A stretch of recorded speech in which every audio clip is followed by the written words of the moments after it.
السلام علیکم ورحمۃ اللہ وبرکاتہ۔ سامعین، عام طور پر مساجد میں تراویح کے موقع پر امام کے پیچھے قرآن ہاتھ میں پکڑ کر لوگ کھڑے ہوئے نظر آتے ہیں۔ اگر ان سے پوچھا جائے کہ ایسا آپ کیوں کرتے ہیں تو کچھ لوگ کہتے ہیں نماز میں ذہن بار بار منتشر ہوتا ہے، اس لیے ہاتھ میں قرآن ہو تو یکسوئی ہوتی ہے۔ کچھ لوگ کہتے ہیں کہ امام صاحب بار بار اٹک جاتے ہیں اور ان کو لقمہ دینے والا کوئی نہیں ہوتا ہے، اس لیے ہاتھ میں قرآن لے کر کھڑے ہوتے ہیں۔ اس طرح کا سوال شیخ بن باز رحمہ اللہ سے کیا گیا، تو چلیے ہم دیکھتے ہیں کہ آپ نے کیا جواب دیا۔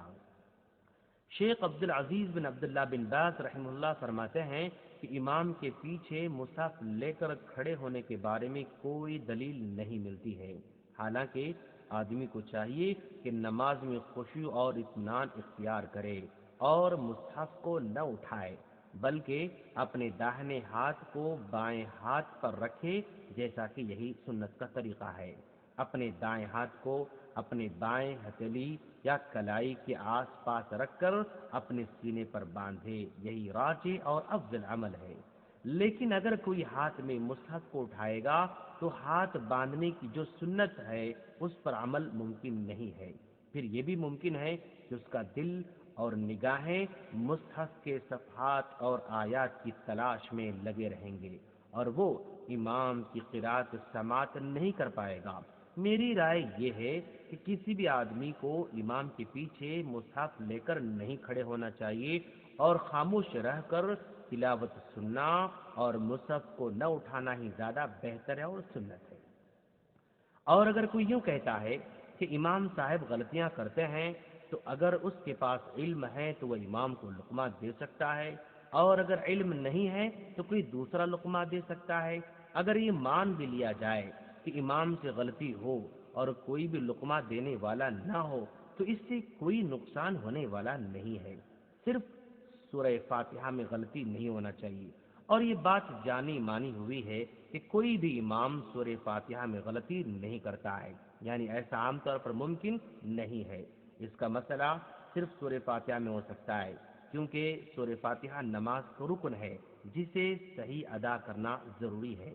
البتہ اگر فاتحہ کے علاوہ دیگر آیات چھوڑ دیتا ہے یا غلطی کرتا ہے اور کوئی پیچھے اسے لقمہ دینے والا نہیں ہے تو اس کو کوئی نقصان ہونے والا نہیں ہے۔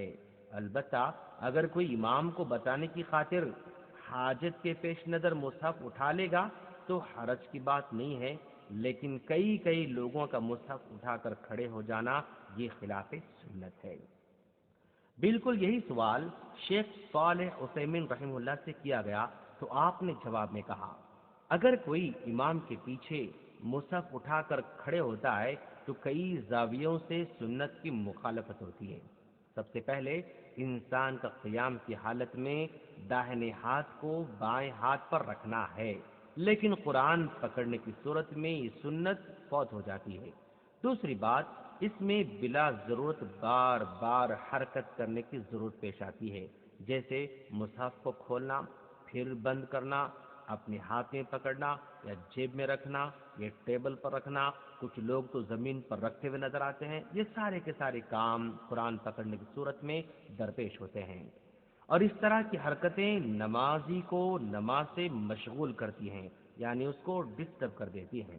نمازی کا نماز میں سجدے کی جگہ پر نظر رکھنا چاہیے، لیکن یہ سنت بھی فوت ہو جاتی ہے، حالانکہ اکثر علماء کی یہی رائے ہے کہ سجدے کی جگہ پر نظر رکھنا سنت ہے اور افضل ہے۔ لیکن اگر کوئی قرآن کو ہاتھ میں پکڑتا ہے تو ظاہر بات ہے وہ سجدے کی جگہ نہیں دیکھ سکتا ہے، بلکہ وہ قرآن میں دیکھتا رہتا ہے۔ قرآن پکڑنے والا ہو سکتا ہے یہ بھول جائے کہ وہ نماز میں ہے، اگر اس کا دل مکمل طور پر اس میں حاضر نہ ہو، برخلاف اس کے کہ کوئی خشوع و خضوع کے ساتھ اپنے داہنے ہاتھ کو بائیں ہاتھ پر رکھ کر سر تھوڑا سا جھکا کر سجدے کی جگہ نظر رکھے تو زیادہ بہتر ہے اور قریب ہے کہ نماز میں دل سے حاضر ہو اور اسے احساس ہو کہ وہ امام کے پیچھے ہے۔ علماء کرام کا یہی مشورہ ہے کہ مصحف لے کر نہ کھڑا ہو، لیکن اگر کوئی مصحف لے کر کھڑا ہو تو نماز تو باطل نہیں ہوگی، لیکن بہت ساری سنتوں پر اثر پڑتا ہے۔ اس لیے ہمارا مشورہ بھی یہی ہے کہ قرآن لے کر نہ ٹھہریں۔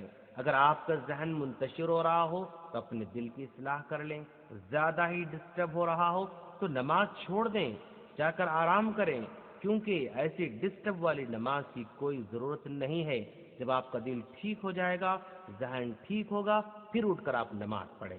اور اگر امام زیادہ اٹکنے والے ہیں تو خود امام سے کہیں کہ وہ ہاتھ میں قرآن لے کر پڑھائے، کیونکہ امام کا قرآن ہاتھ میں لے کر پکڑ کر پڑھانا ثابت ہے۔